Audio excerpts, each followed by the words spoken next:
Hello, my subscribers to my channel and my learners. This is Teacher Muinya, and we are concluding the Weimar Republic. Um, from here, you can see the results of Gustav Stressman's efforts in the Weimar Republic. So, in the previous video, we did state that following the challenges that Weimar Republic faced, there was need for for a turnaround situation, and that came with the appointment of Gustav Stressman, who acted as the Foreign Affairs Minister as well as the Chancellor. So, we did explain in the previous video what he tried to put up in trying to rescue the economic challenges of the Weimar Republic. Now, what came out from those efforts by Gustav Stressman? What came out?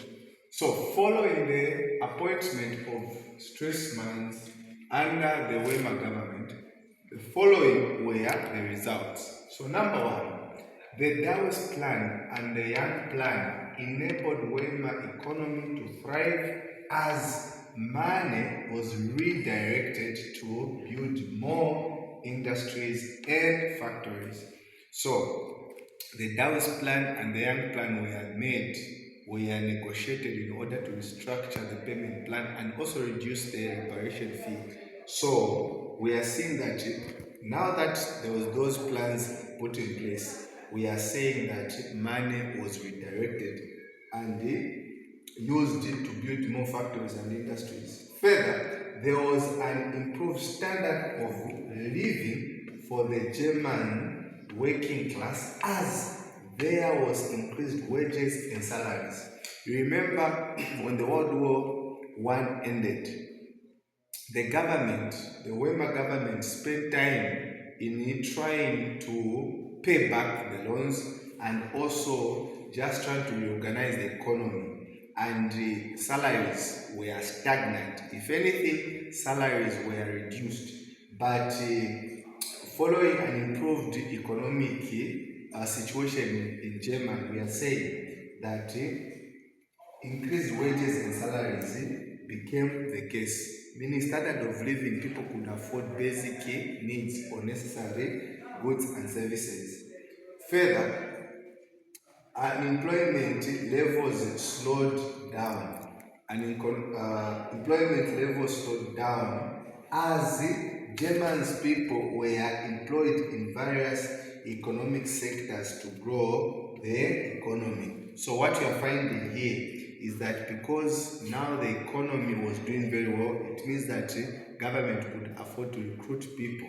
You understand that government can only recruit people if it has the capacity to pay them. So this is the situation we are seeing. Further, there was stability in the inflation rate as the new currency and the new policies gave confidence in the economy, thereby leading to improved prices of commodities and delivery of services. You see, whenever the currency is stable, whenever the economy is stable, it means that the inflation will go down. As the inflation goes down, it means that prices of commodities as well as delivery of services will be improved. This is a situation we are seeing under Gustav Stressman.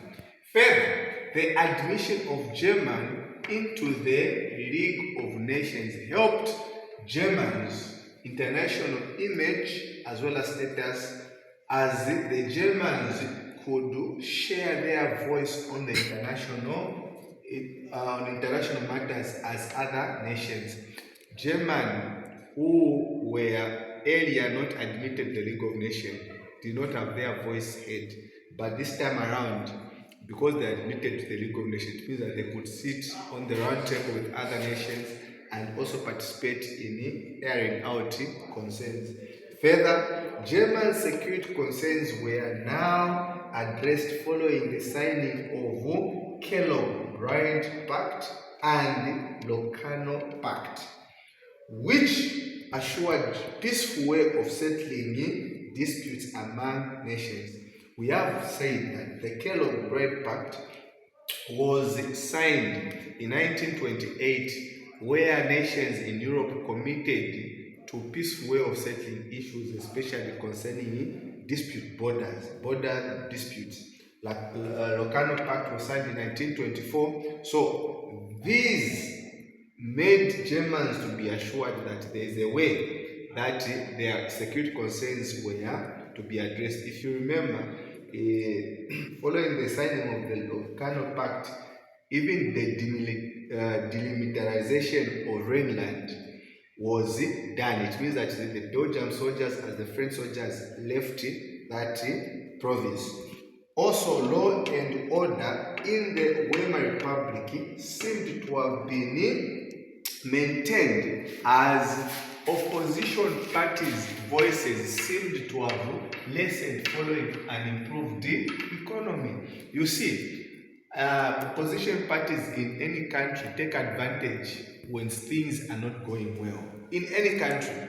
But you see, when the economy was booming, the situation has improved. It means that even the opposition party are not going to have that impetus or that opportunity to condemn the government. Actually, we see that under the rule of Gustav Stressman, the Nazi party's participation or their popularity reduced, because it means that people now started to restore confidence in the Weimar administration.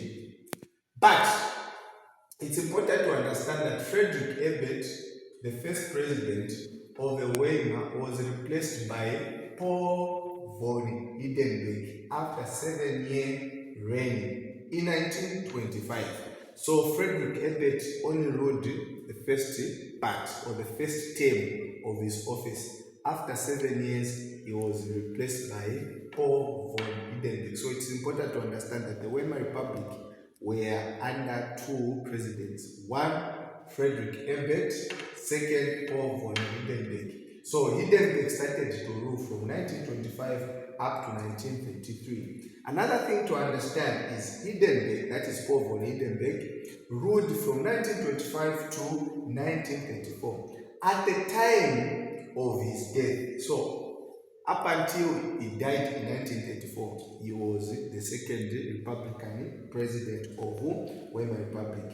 Something to remember, Paul von Hindenburg, is that it is during his reign that the economic depression or the economic slump, what is called the Great Depression of 1929, seemed to have happened. So even at the time of his death, we have got what is called the economic slump. So he is remembered to have kept the economy stable until 1929, when the World Economic Depression or slump happened following the fall of the Wall Street market, which was the world leading financial stock exchange market in the United States of America. So, in concluding this, we can say that between 1923 to 1929, the German economy or the Weimar economy was very good. Why? Because of those plans that were put in place under Gustav Stressman and the image that, the confidence that came with the Weimar Republic. Unfortunately, after 1929, the economic situation seemed to have dwindled or seemed to have gone down. The reason is very simple.